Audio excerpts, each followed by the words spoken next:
Hi friends, welcome to పర్మిస్ kitchen. చూపించబోతున్నాను దొండకాయ ఫ్రై. ఇది ఎంతో టేస్టీగా ఉంటుందండి. పిల్లలు ఎంతో బాగా ఇష్టపడతారు. మీరు కూడా ఈ రెసిపీని ట్రై చేయండి. నేను దొండకాయలని ఇలా రౌండ్ గా సన్నగా కట్ చేసి పెట్టుకున్నానండి. ఇందులో నేను మాగినవి తీసుకోలేదు, ఇలా గ్రీనరీగా ఉండేవి తీసుకుంటున్నాను. మాగినవి తీసుకుంటే గన ఫ్రై పొడి పొడిగా రాదు, మెత్తగా వస్తుంది. సో ఇలాంటివి తీసుకోవాలి మనము.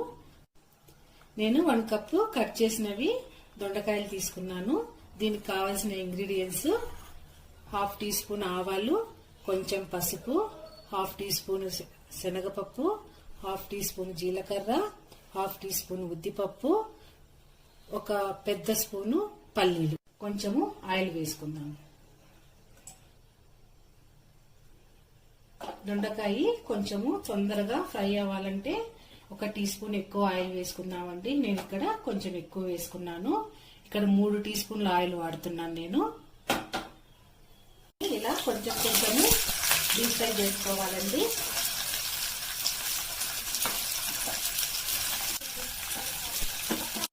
ఇలా కొంచెము రెడ్ గా ఫ్రై అయింది కదా, దీనిని ఇంకో 1 మినిట్ ఫ్రై అవ్వనివ్వాలి.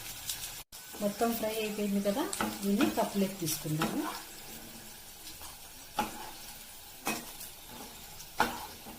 ఇప్పుడు కొంచెం ఆయిల్ వేసుకొని ఇందులో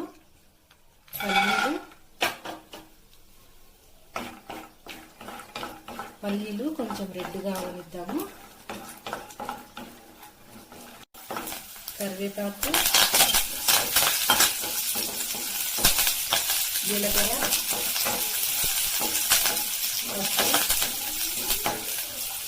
ఆవాలు, శనగపప్పు, ఇలా 2 మినిట్స్ సిమ్లో ఫ్రై చేద్దాం.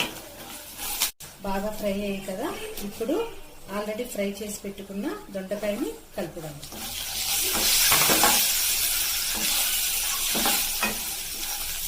కొంచెం సాల్ట్ యాడ్ చేద్దాము.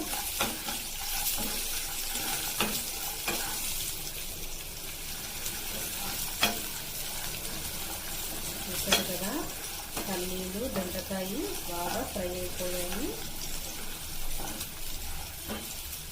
ఇలా చేసుకుంటే దొండకాయ పొడి పొడిగా ఉంటుంది. పిల్లలు బాగా ఇష్టపడతారు. దీన్ని రైస్లోకి చపాతీలోకి వాడుకోవచ్చు. ఇప్పుడు నేను చివరగా కొంచెం కొబ్బరి పొడిని యాడ్ చేస్తున్నానండి. నేను ఆల్రెడీ కొబ్బరి పొడి రెసిపీ పోస్ట్ చేశాను. దొండకాయ ఫ్రై రెడీ అయిపోయింది. మీరు కూడా ఈ రెసిపీని ట్రై చేసి ఎలా వచ్చిందో చెప్పండి. Please like, share and subscribe to my channel.